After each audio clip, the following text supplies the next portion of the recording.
This is the Cash Value Solutions Podcast, where your hosts, Jason Pohlmeyer and Kyle Mann, shed light on little-known money truths to help you take control of your financial future and become your own banker. Subscribe, rate, and review the show, and check us out at cashvaluesolutions.com. Hey, everybody. Welcome back to the Cash Value Solutions Podcast. What's going on today, Kyle? Well, today we're going to be talking about the value of having cash on hand. Right. So you and I, we haven't been out of school real long yet, but we're already having business opportunities come our way. And we're starting to see the benefits of having, a significant amount of money available for those. Yeah. And that's all relative to people. Like, what's significant to you or me is different for somebody else. Absolutely. And it's also relative to the size of the opportunity coming your way as well. Yep. So, me personally, I have the opportunity to rent some land here this coming year. And I started my IBC policies just about 2 years ago, not quite yet. And so I've been building up a pool of money, which I have access to. And I'm going to be using that money to finance operating this farm ground. Mm-hmm. So I'm not sure that I wouldn't have seen the opportunity. I'm not saying that, but it's made it so much easier to move into this role of being able to take advantage of this farmland that I get to rent. Well, you look back 4 or 5 years ago and having less cash on hand than what you do now, it would be hard to see, I guess, maybe the value that you could create, because you would need some cash up front to then create that value. Absolutely. You need that. And, in my own personal situation, it helps that I've also, the background in farming. So I have education throughout my entire life nearly about how to do this. So that's another example of capitalizing, building your education, your knowledge and stuff in an area. Yeah. And that takes some time. I mean, we talk about taking time to learn about infinite banking, getting the process started. It takes a while for that to get rolling. Well, it's the same with any type of venture that you go into. I mean, we've been interested in some real estate and stuff, and we don't know anything about real estate. We don't have any background in it, and we also don't have any family or close friends that do it. No. So the amount of time that it would take for us to get to somewhere where like a Brandon Turner or a Rod Cleef or something like that. Shout out to Bigger Pockets. Yeah, it'd be, I mean, we're talking years. We're talking 3, 4, 5 years. But we spent, most of our lives in this agricultural world. So that has also been working for us to be able to seek out these opportunities. Yeah, and it's so nice when you have that knowledge in an area and you can just go through the numbers and run them and be like, okay, this makes sense. This is a good opportunity for me to go and take advantage of. Yeah, and if you don't like what you're doing right now, if you're an employee or a business owner, but you've spent a lot of time doing what you're doing, maybe there's an opportunity for you, just something different in that sort of field. I mean, you've spent all this time already working and learning in that field. How can you leverage it to make that work for you? Yeah, instead of completely just starting over something new. Not that that's horrible, but it's just like put compound interest in your favor. Yeah, it's just time that's working for you. Yep. That's so key to be able to leverage that stuff throughout your life. And just like we were talking before this podcast, like we can evaluate land for sale too, and just confidently evaluate it to the point where we know, like, okay, this can cash flow or it can't cash flow.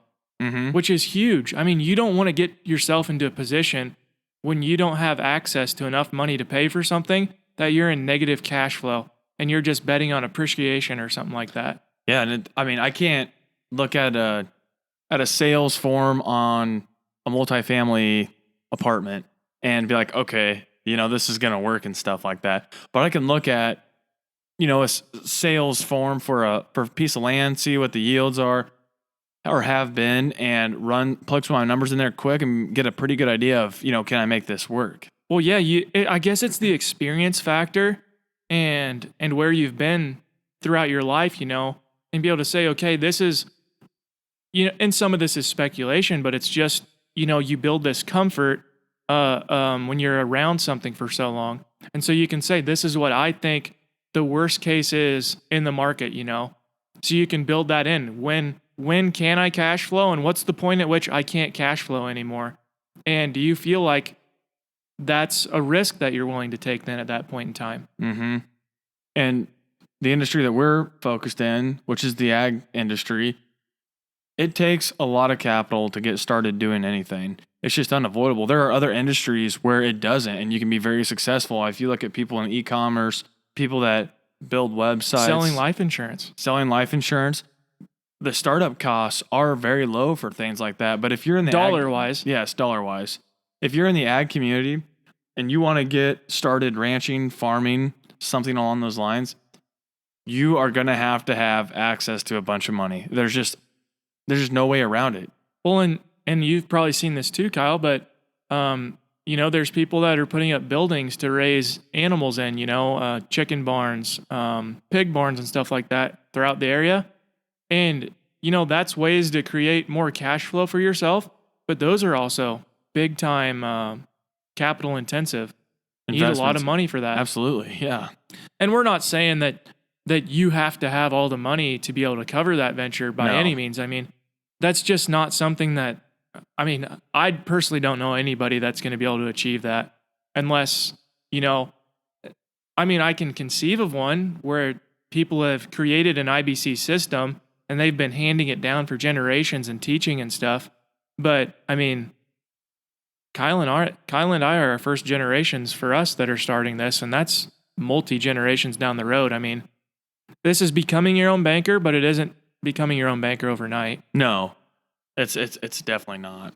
So, I kind of wanted to get into just talking about like my own situation here with the farming coming up and stuff. And so a little background for those that don't know, I used to work down in Kansas on a farm, and I worked for a guy that farmed about 3,400, 3,500 acres. And then we did another 600 acres custom every year. And throughout the years of working for him, I was there between 13 and 19. So got to know him really well and stuff. And after a while, I learned like he doesn't carry crop insurance. I found that very interesting because I'd never heard of anybody not carrying crop insurance. That's very unheard of. So like in my own situation, I thought, well, yeah, that's just a cost, I'm going to avoid that when I go into farming here because I have my own opportunity now. But it's funny how once it's my money that's on the line, it's my investment in this crop now, and I'm starting to think differently. Like, wow, a failed crop, that would present a huge challenge to me. Whereas if I can get some crop insurance to protect me, that's maybe $9,000-$10,000. Mm-hmm. But what is losing all of your inputs and stuff that you put into something? That's a way bigger hit to take.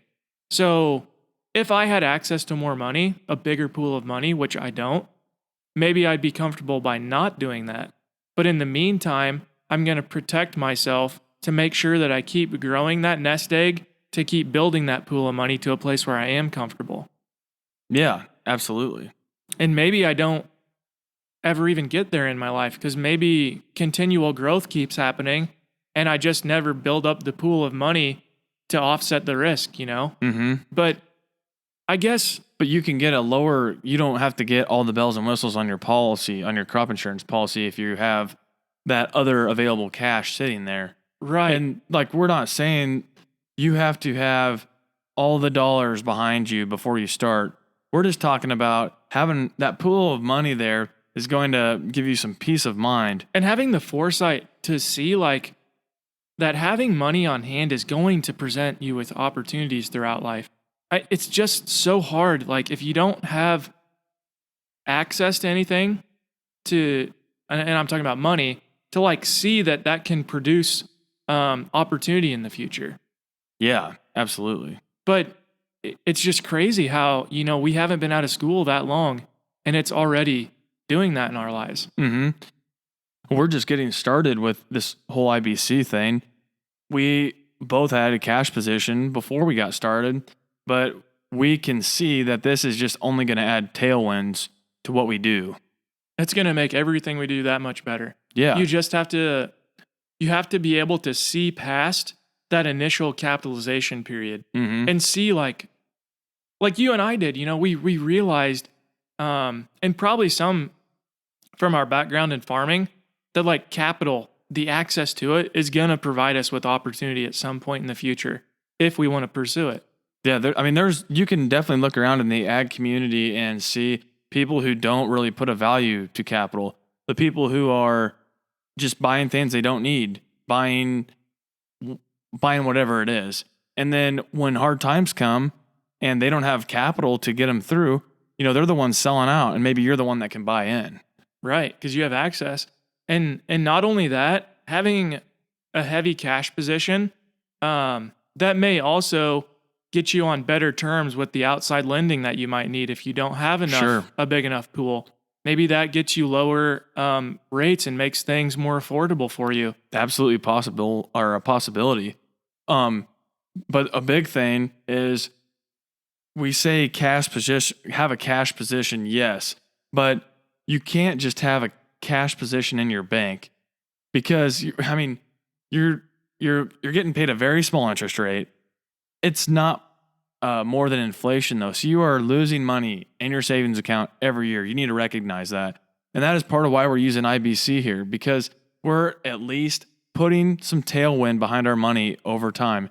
And I think that is extremely important, because you can put $100,000 in a savings account, and in 10 years, what are you going to have access to? Maybe 105 at yeah, maybe. Yeah, it's unreal. And it's just so hard to see, I guess, when you don't spend time investigating and learning what IBC is all about. It's all about having access to capital so you can do other things, take care of your cash flow, and can keep moving forward. Yeah, and you'll just feel so much more comfortable taking some risk. You got to take a little bit of risk to grow. Not crazy risk, but at least you're not going to be as afraid, to do that. And like my dad and I, we just went on our own farming last year, and if we wouldn't have had some cash built up, we wouldn't have done it. It would have been too alarming to do it. With prices were in the tank, it wasn't the best year to do it, but we bet on ourselves, and it worked. So I'm glad that we had that cash there to give us a little bit of a cushion and some confidence. And not only did the cash help to offset your risk, but your previous experience and everything in farming and ag also helped to offset that risk. Absolutely.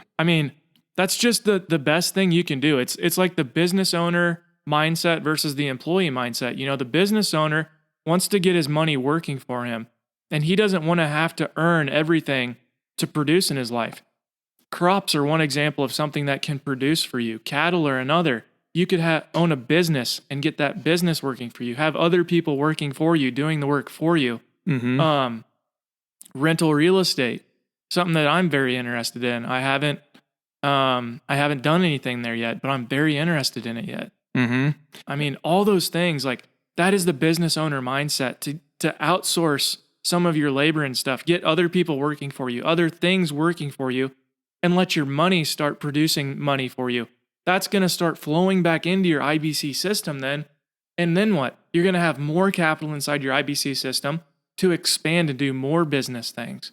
And, why do employees go to work? They work because they see it as they're getting a guaranteed paycheck.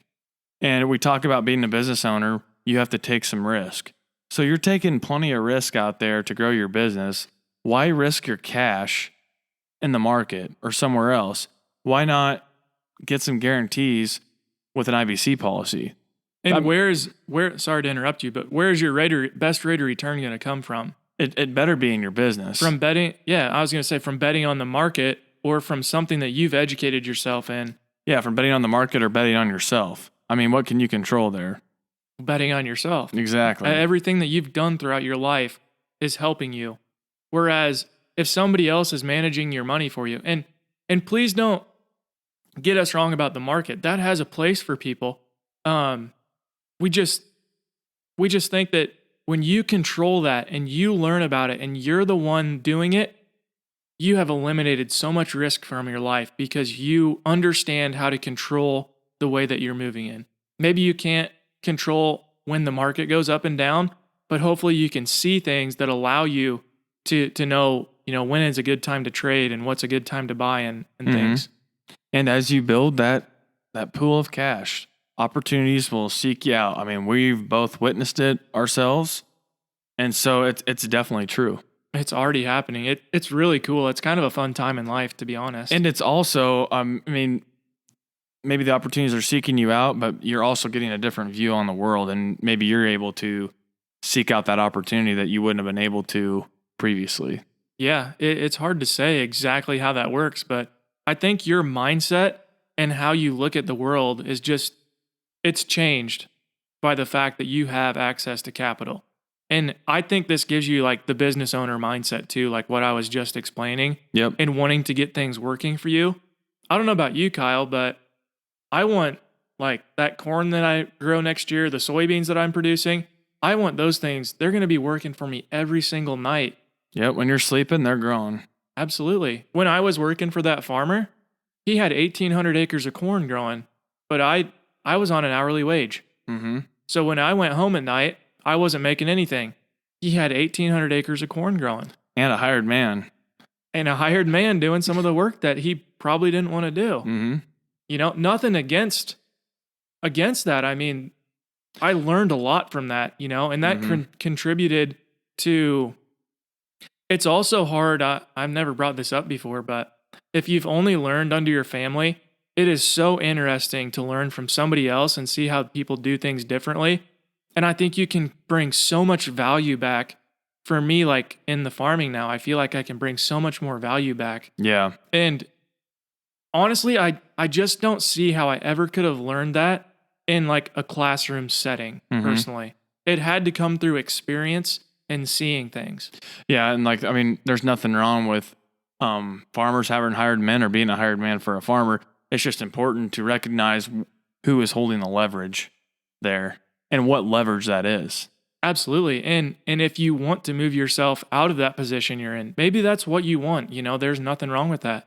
But it also wouldn't help you to have cash on hand in case your mind changes. Absolutely. 3, 5, 10 years from now. And you never know if your mind is going to change. So. No.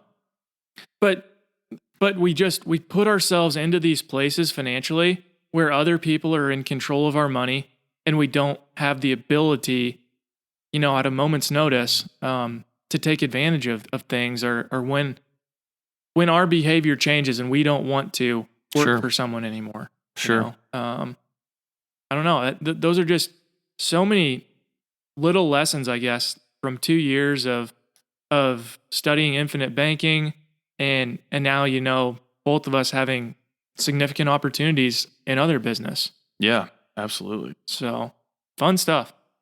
Yeah. And if you guys have any questions or if you guys want to work with us, check out our website, cashvaluesolutions.com, and we'll be happy to help in any way that we can. Yeah. And, you can message us there or we'll have our emails in the description so you guys can reach out to us directly. So, yep. Anyways, that's about everything I got, Kyle. How about you? Yep. Thanks for tuning in. We'll see you guys next week. This was the Cash Value Solutions Podcast. Remember to subscribe, rate, and review the show. Check us out at cashvaluesolutions.com. And don't forget to tune in next week.